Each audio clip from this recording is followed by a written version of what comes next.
So let's continue on chapter 4, more on entitled Evolution, History, and Evidence. Now when we say evolution, it is dealing on the change in relation to time.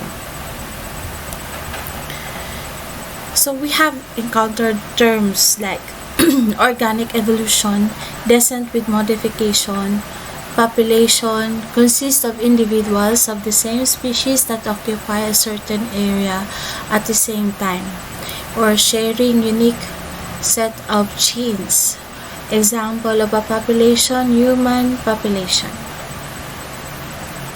During the pre-Darwinian theories or before Darwin, we have people who had the idea of evolution. Number one, we have Empedocles in the year of 495-435 BC. He described concept of change in living organism over time. Next, we have Aristotle, 384-322 BC. He discovered the principles of nature by analyzing accidental change or motion. And we have here George Louis Leclerc-Comte Buffon, spent many years in studying comparative anatomy. He believed in a special creation of species. And the grandfather of Charles Darwin, Erasmus Darwin, who is also a medical doctor. So interested in the question of origin and change. Believed in the common ancestry of all organisms. Another one, we have Lamarck. So Jean-Baptiste Lamarck in 1744-1829. His theory was based on a widely accepted theory of inheritance and believed that need was dictated by environmental change, that change involved movement toward perfection. Now, simply saying that a structure will be inherited by the next generation if this structure or part of the organism is highly usable or functional to the organism. If this part of the organism or an animal is no longer useful to it, then it will simply disappear. One good example that we have is the tailbone. Since we don't need the tailbone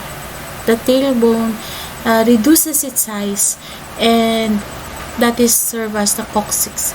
Ito yung coccyx, our reduced tailbone.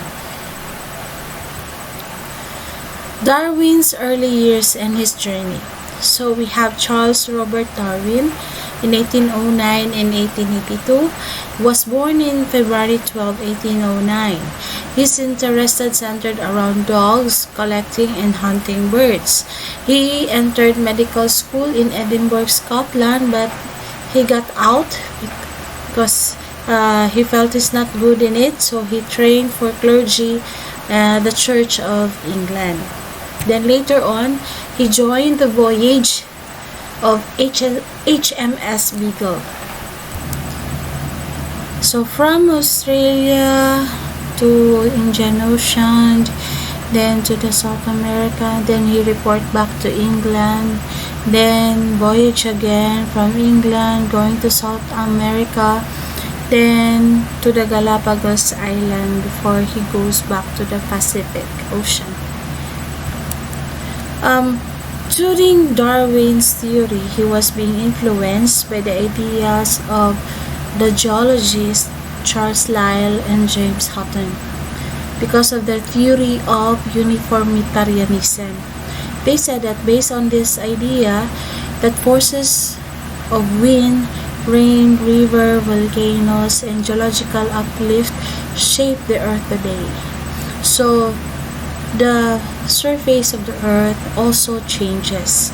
So in Darwin's point of view, he also had his own question. Will actually the animals will change? If the earth's surface changes, magkaroon ba din ba ng changes sa animal? So this book planted two important ideas in Darwin's mind. So the earth could be much more older, 6,000 years old. So if the face of the earth changed gradually over long periods, could not living forms also change during that time? So that's his big question. So through his question, he encountered different fossil records. We have the Toxodon. Toxodon is likely similar with a rhino, or similarly look like a tapir, but this is bigger compared to the size of the tapir. We have also Anthopterium, the oldest type of horse or zebra. We have the giant armadillo. We also have the collection of giant armadillo and the giant sloth, the bones of the giant sloth. So this is Galapagos Island. Galapagos Island are made up of patches, islets, and each island may have consist different kinds of species, and it could be considered as endemic, which could not be found in other places. So it is unique. So one example are mga Galapagos tortoises. So there are different types of tortoises based on its habitat. Tortoises that are not exposed in an area with rich vegetation or scarce on vegetation, they have long necks because they're trying to reach out to tall vegetations just to eat, while other tortoises with short necks have their situated in an area with vast amount of plants, so they don't have the hard time to reach out for their food. Another evidence of adaptive radiation is the formation of new forms from an ancestral species. So we have here adaptive radiation of the finches. These finches are located in different islands of Galapagos, and they commonly came from ancestral seed-eating ground finch. But since the islands are separated with the bodies of water, that later on developed speciation among finches. So we have there the fruit eaters, the insect eaters, the cactus eaters, and the seed eaters. So based on the beaks, they have already modified to what type of food item they're going to eat. The theory of evolution by natural selection. We have here Thomas Malthus in his essay on the principle of population. He believed that the human species are the most successful species and has the potential to increase geometrically and then use up all the resources that other species will be deprived on. So this will come in the natural selection of Darwin, because all organisms have a far greater reproductive potential than it's ever realized. So each species has its own reproductive potential. So the inherited variation exists. So if an animal develops certain adaptive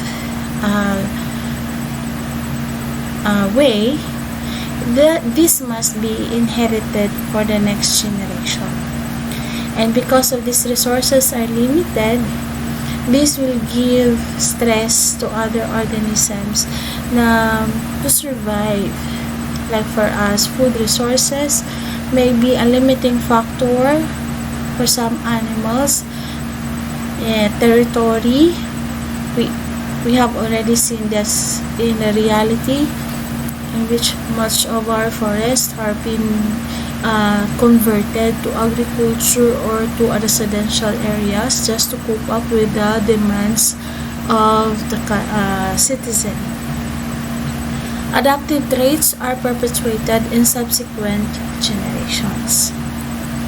So what is adaptation? Adaptation occurs when a change in the phenotype increases an animal's chance of successful reproduction. Based ni Russel Wallace, another counterpart of Darwin's theory of evolution, at the same time a similar theory on evolution, led a zoological expedition on Malay Archipelago. So si Darwin is more on sa Galapagos siya napadpad, while si Alfred Russel Wallace sa Malay Archipelago. He synthesized a theory evolution similar to Darwin's theory of natural selection. It is more on survival to fittest and kay Wallace, while si Darwin is more on natural selection. The environment exerts certain limitation towards the organism. So we have types of evolution. So we have microevolution and macroevolution. Microevolution is a change in the frequency of alleles in population over time, while in macroevolution it is a large scale changes that result in the extinction or sometimes speciation among or development of new species. So what are the evidence of macroevolutionary change? First, the patterns of distribution. Now, the patterns of distribution could either uniform, random, and clumped. So the distribution would matter also the resources offered by the environment. So if the resources are ample or enough for all organisms, then they are widely distributed. But if the resources are limited to a certain area, then there should be clumping. So the organisms will clump to a specific area where the resources could be. Fossil records is also another evidence because this will preserve some structures of the animals, and this will lead to comparison for the modern animal. Like for example, if we have the mammoth as the preserved animal in relation to the species of the modern elephants today. So you will describe the mammoth. Why the mammoths are furry, while the modern elephants now is no longer furry but less hair and thick skin. For what? What is the reason? Based on the habitat where the mammoth are present during the times of Ice Age, which is very cold, so the structure of the fur is very important to them to regulate temperature, at the same time maintain temperature in their body, so it serves as insulation. While the elephants in Africa in modern times, where the environment is very hot, so the fur is no longer needed. So the fur was reduced in numbers, but the skin is thicker. Biochemical molecules, like for example the composition of DNA found in the nucleus. DNA was made up of nucleotides. That nucleotides will be affected to certain mutations, and that would affect the organism functional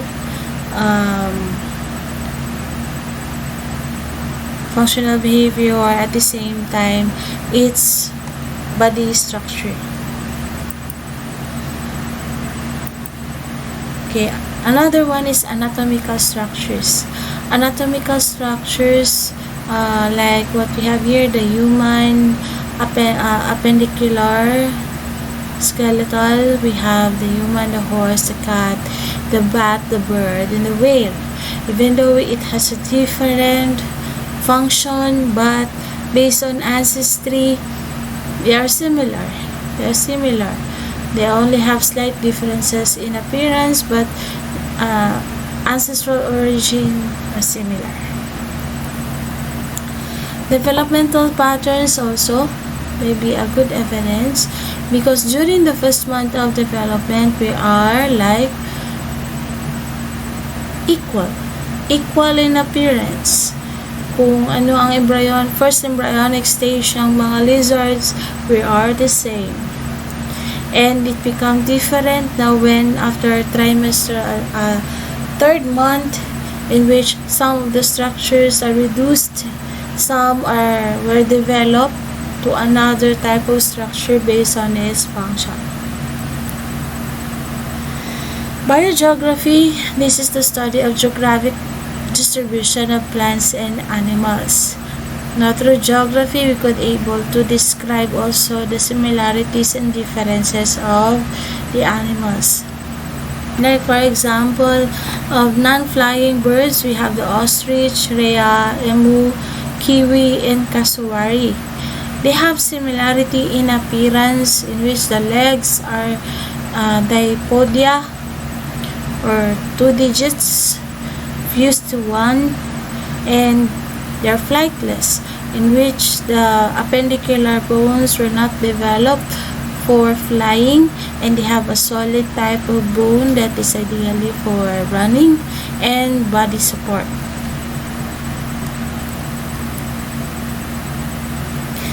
Biogeographers try to explain. Ano yung gina-explain nila? They explain that how group of organism has dispersed to places and separated by barriers. Like for example, yung Galapagos Island, even though they have similar in ancestral records, but once the islands are separated by the bodies of water, that restricts them to go to a certain part of the island, and reproduction was ceased, and they tried to reproduce within the island. That may cause speciation or mutation within.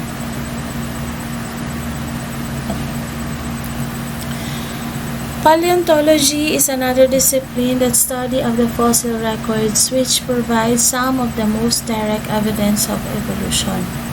So fossil evidences like in plants and animals that existed in the past had become incorporated on the Earth's crust. So through these records, you might able to compare what are the structures present and what was structures that are now no longer present but develop further to another type of structure. Analogy and homology. So this is one way to study an organism in comparing, especially in comparative anatomy. So we have to identify the analogous structure and homologous structure. So when we say analogy, that is the similarity of function. For example, we have here the bird and the bat wing. What is the function? They are analogous because it performs similar function for flight. So these appendicular limbs of the bird and bats were used for flight, even though they are different species, but still they come to common ancestry. The bones are homologous in structure.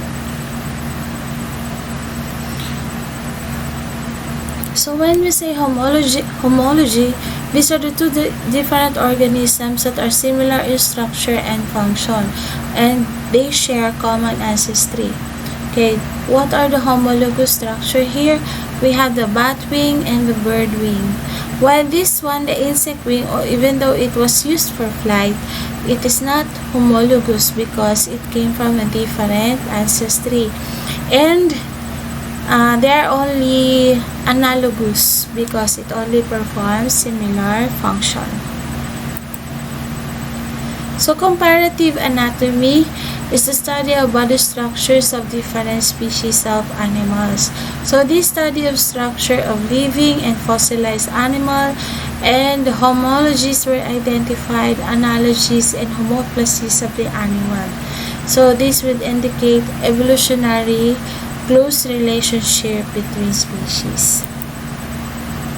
Molecular biology is another field of science that deals with molecular basis of biological activity.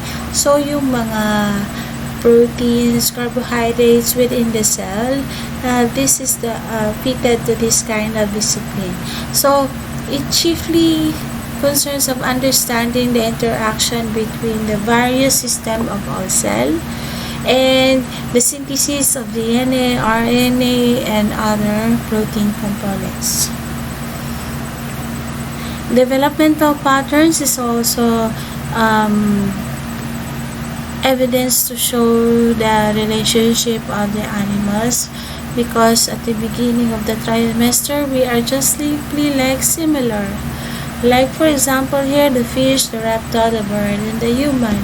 During the first month of development, or the first stage of development, we have similarities. We have gill slits, we have post-anal tail, we have the notochord and dorsal fin.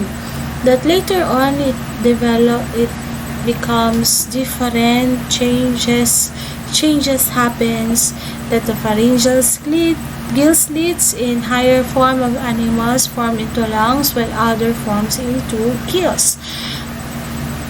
Some retain in form, but some disappear and reduced, like we have the tail, since we no longer need the tail, so the tail reduced in size during adulthood.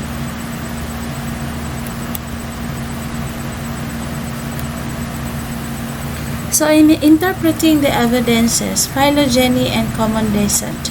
So phylogeny refers to the evolutionary relationship among species. It depicts the ancestral species and the relationship of modern descendants of common ancestors. So that's all. So thank you for listening for chapter 5.